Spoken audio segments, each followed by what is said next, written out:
Hey, people, here back with Bunky. I'm with Jay Vader, one of his friends and a friend of a friend, and we're going to rev it up. Alright then, so I've gone ahead and selected collectors for this game. It seems like it's been quite a while since I've uploaded the creepy crawlies, so here we go. I'm obviously doing the Revenant here for you guys. And for some reason, Jay Vader's buddies were like, yeah, well, go ahead and use the Revenant too. It's like, alright, your funeral.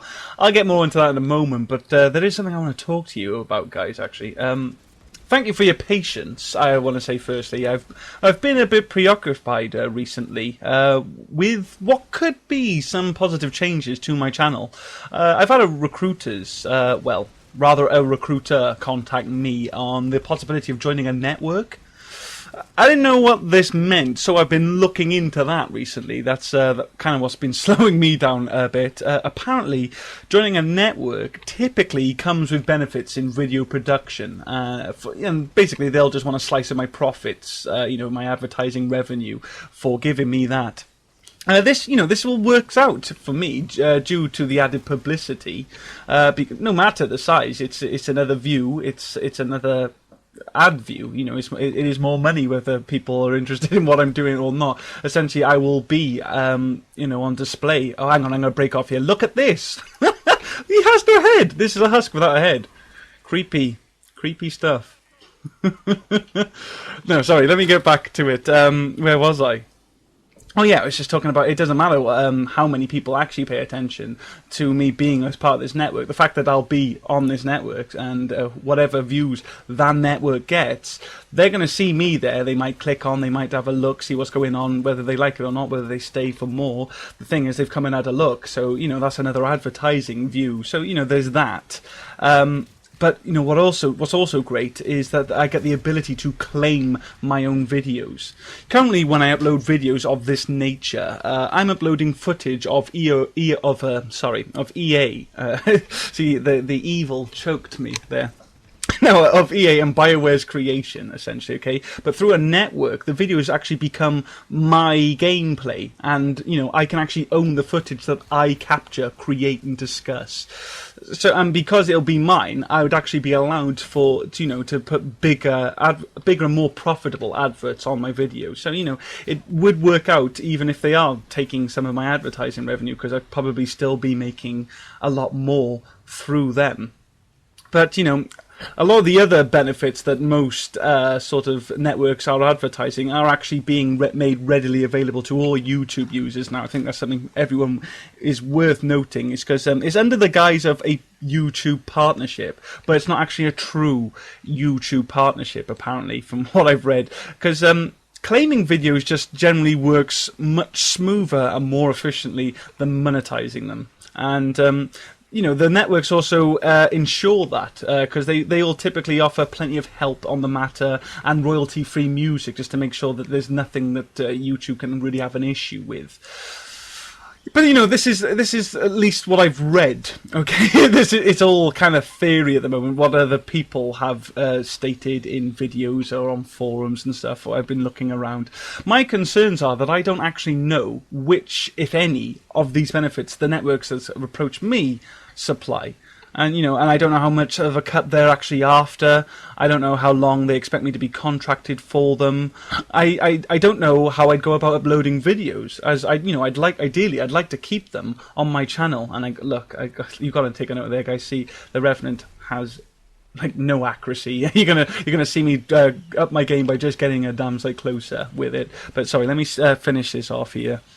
I don't know what's going on. I don't want to have to just put all my videos on someone else's channel. I hope they can just sort of create a connection with them. This is why I've been after answers, but unfortunately I can't get any outside of a Skype conversation with any of these guys. So what I've been just working hard on is making sure that I know exactly who I'm dealing with before I jump into anything and open myself up to any kind of nastiness, because it's the internet. You got to know who you're dealing with before you open yourselves up.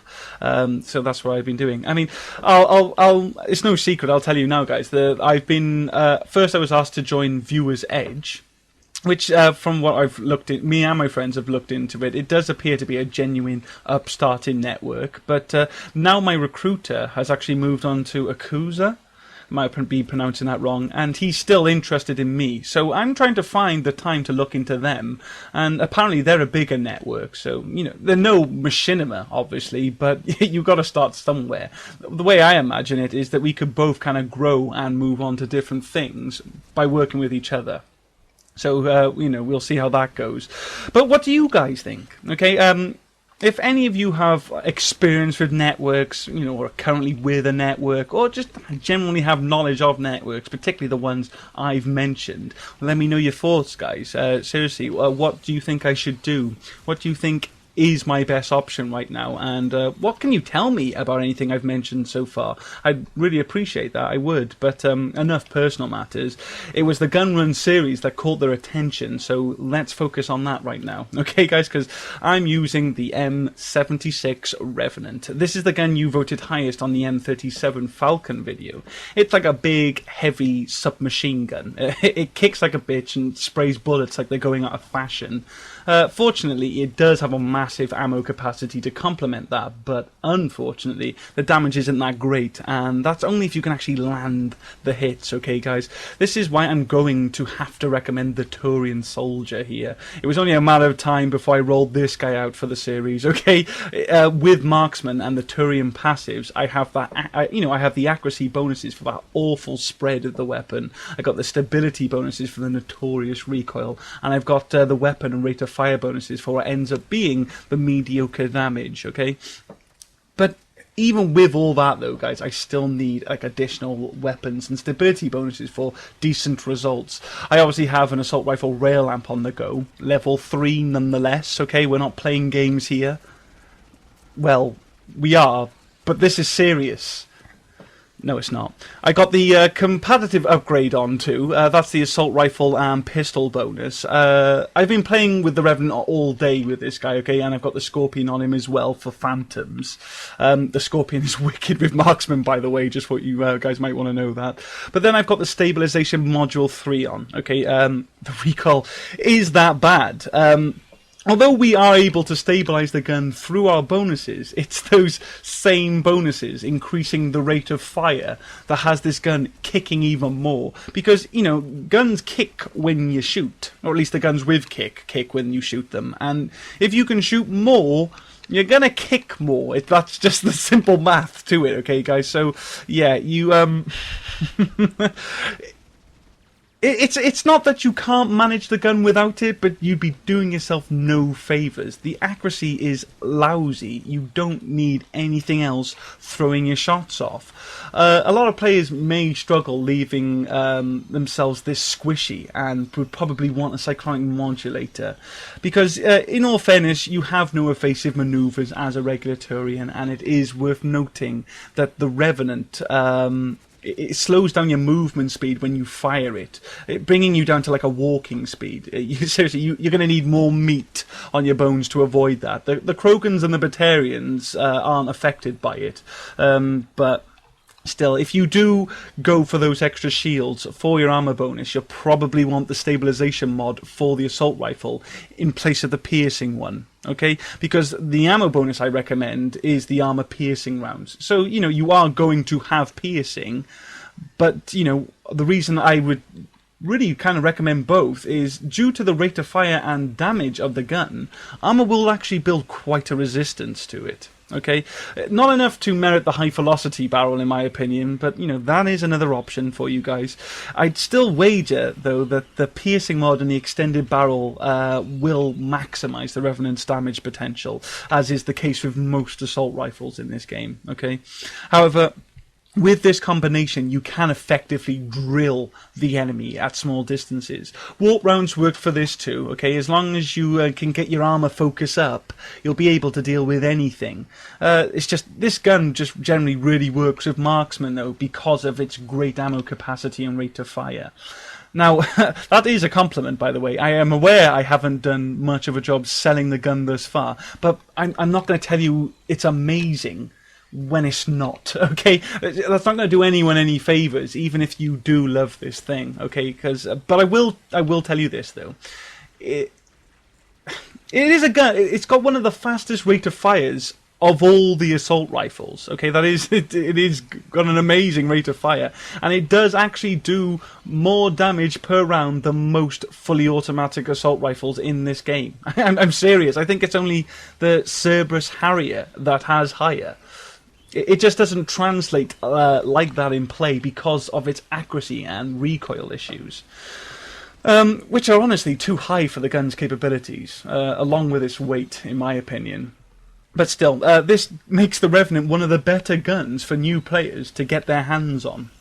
As far as fully automatic assault rifles go, the Revenant is actually one of the most powerful. It's only put to shame by the powerhouses, like, you know, so many guns are.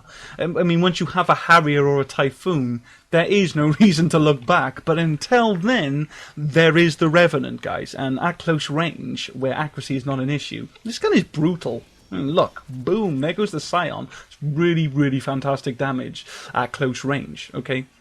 See, there are plenty of great bonuses to this gun. It's just me, guys. I'm a little spoiled at this point, and I can't help but compare it to the full auto assault rifles, which I know are better. Because, I've been playing a long time, and I've got my hands on pretty much every gun apart from the Venom. So, I can say, it's like, yeah, the Revenant's good. I remember why it's good, and it can still be good for you. But I unlocked the Cerberus Harrier a long time ago, and that's really cool. So it's like it's so much more cool. So that's the case with that. But it still remains quite a versatile and effective gun. Okay, that's what you need to remember. Other kits to try with this monster is the Turian Ghost and the N7 Destroyer. See, the Turian Ghost obviously works since he's the assault rifle master, because he's got those stim packs which give him that much needed survivability to get in close with the gun and do the real damage with it. It was actually him that I tried to do this video with originally, but I was very, very surprised by just how much more effective the soldier is than the Turian Ghost. Firstly, I was shocked that the Turian stability bonuses were not enough to stabilize the gun on its own.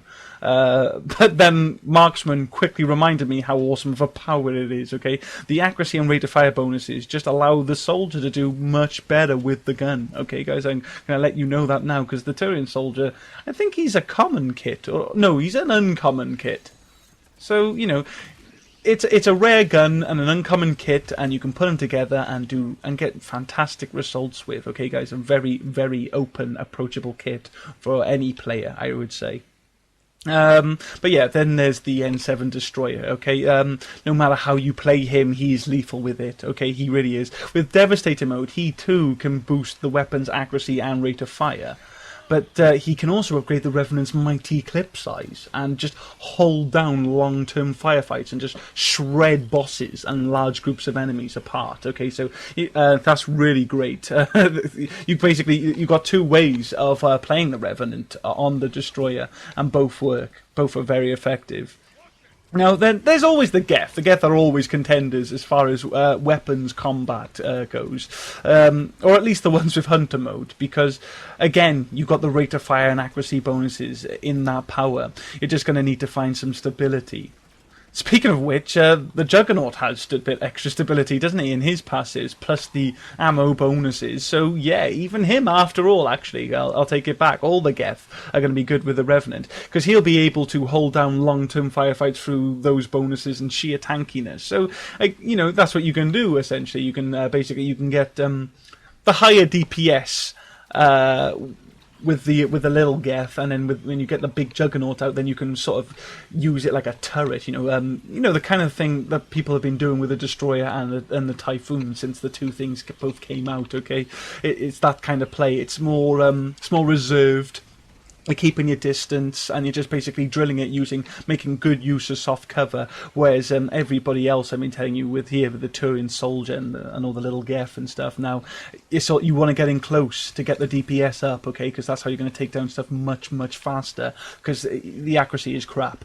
with the Revenant. It's proper crap, and the kick is hefty. It's I don't know, actually. I'm not going to bother saying. I was just about to say it's probably the biggest kick in the one of the biggest kickers in the game, but I don't know that. That would just be me pulling stuff out of the air from what I think I remember. To be honest, guys, I don't know the numbers to the recoil. Actually, they're probably available somewhere on the BioWare social network. Feel free to let me know what those are. Actually, I'll take an interest in that. But it's big kick. Okay, guys, that's something you're just going to have to be ready to work with. Essentially, what you can do with the guns that kick a lot is just aim for the enemy's midsection, and then the kick's going to just work your way up to the head, and you can probably finish off that enemy with a headshot. I mean, look, here I am again trying to play this gun at range, and it's stupid. It's not going to kill them. Okay, it's going to take a long time for me to work, because mid-range is pushing it with the Revenant. I do recommend like shotgun close range to really get some good damage with the gun. And it is good damage if you get that distance down.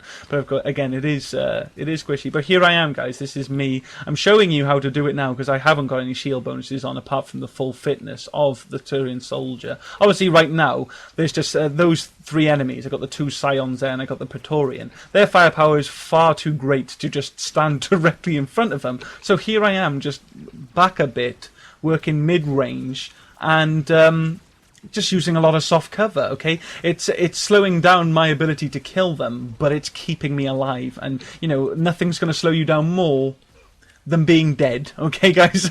So yeah, you just got to play it smart like that, guys. You got to use a lot of soft cover, and you got to just take on enemies appropriately. When you're just going up against one or two mooks, just get up in their face, take them down super quick.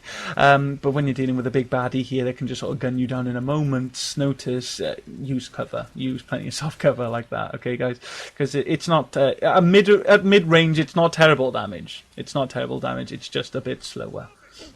Now, that's pretty much all I can tell you about the Revenant, though, guys. I guess I'll just move on to typical gun run shit. Vote for your next gun now, guys, okay? I was surprised that the Executioner pistol didn't get all its votes back in, because when I did the Keyshock, I think it was, the Keyshock video, the second highest voted gun was the Executioner pistol.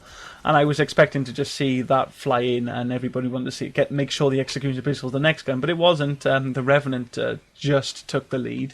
I think there was only 2 votes for the Executioner pistol. So I don't know if you've lost interest in that, guys. But if you were one of those that voted for the Executioner pistol before and you still want to see it, this is the time to let me know, guys. Put it in the comments and tell me you want to see me show you the Executioner pistol in the next game, because I've got my own set of wild theories for that gun. I do. They're wild theories because I can't back them with anything. I can't find anything against them or for them. But there is definitely some issues with that gun that are worth a mention. So yeah, I can talk to you about the Executioner pistol. I'd be happy to do that one.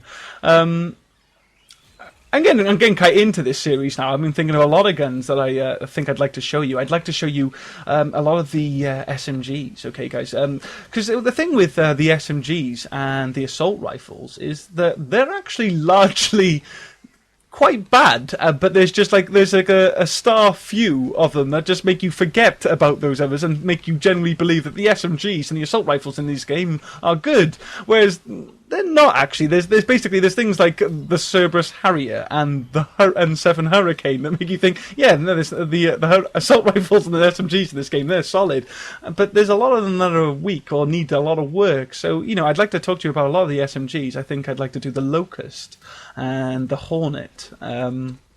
What else is there? There was some other ones I've been thinking of. I'd like to talk about the Chrysay, actually, because the last time I played the Chrysay, it had all its big nerfs to it. They really attacked. They took down the Chrysay sniper rifle, and it had a lot of big nerfs. But since then, the Chrysay did get a buff. It got a damage buff, so it's actually a lot stronger than it was after it was nerfed, but not quite as strong as it was before it was touched at all. But it's basically, I don't really know completely how the Chrysay plays today, and so that would be fun for me to try out. So vote for the Chrysay if you're interested in that.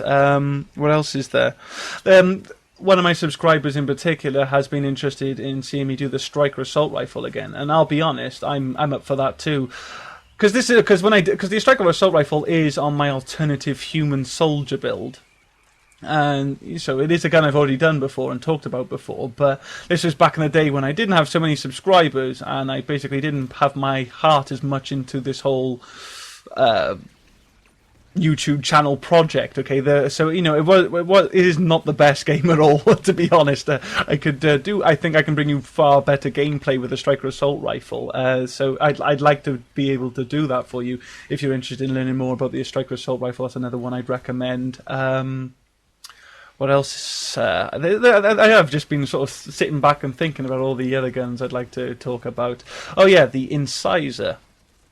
The Incisor is a sniper rifle that I never used until the banners and all the challenges came out for this game, because eventually I ignored. I didn't give a damn about the challenges when they first came out, but eventually. Because I just was unlocking so many challenges just playing passively, I thought, oh, I might as well finish these off and actually score some of these banners. They're kind of cool. And I just ended up doing all the challenges. I've done every single weapon challenge in the game apart from the Venom shotgun. So, I've played with the Incisor, and I was surprised by it. Due to the fact that I had no idea what it was, to be honest. I didn't know anything about the Incisor, and I don't see anybody play with it. So, you know, if you're kind of scared of it, or you've just overlooked it because there are far better sniper rifles, I'll give that a little love and attention for you. What are some of the others I've been thinking of? Like I said, this is like I was saying earlier with the SMGs, there's a lot of assault rifles that just aren't very good, to be honest, and I suppose I can try and show you how to work them and sort of score your assault rifle mastery. Okay, guys, there's things like the Argus. That's another gun with ridiculous recoil, by the way. That's a stupid recoil on the Argus, and not particularly great damage. So yeah, I'll talk about that one. I mean, the Geth Pulse rifle, I'd argue, is one of the worst guns in the game. I cannot believe they got the cheek to call that gun a rare. But yeah, that's another one I can sort of give you some working knowledge of. There's another one I remember. It was another SMG. Sorry, it was the Geth Plasma SMG. I'd like to talk. It's with this guy again. You can actually do some wicked stuff with the Geth Plasma SMG. So, yeah, there's just me throwing it out, guys. But ultimately, it's what you guys want to see. This is what the series is about. So get in the comments. Tell me what you want to see. Vote up the comments that are saying what you want to see. And we'll just get this ball rolling. Okay, guys? I hope you've enjoyed the video. Let me know what you think in general. I always love those comments too. And I will catch you in the next video, guys. Please comment, rate, and subscribe. I will catch you then.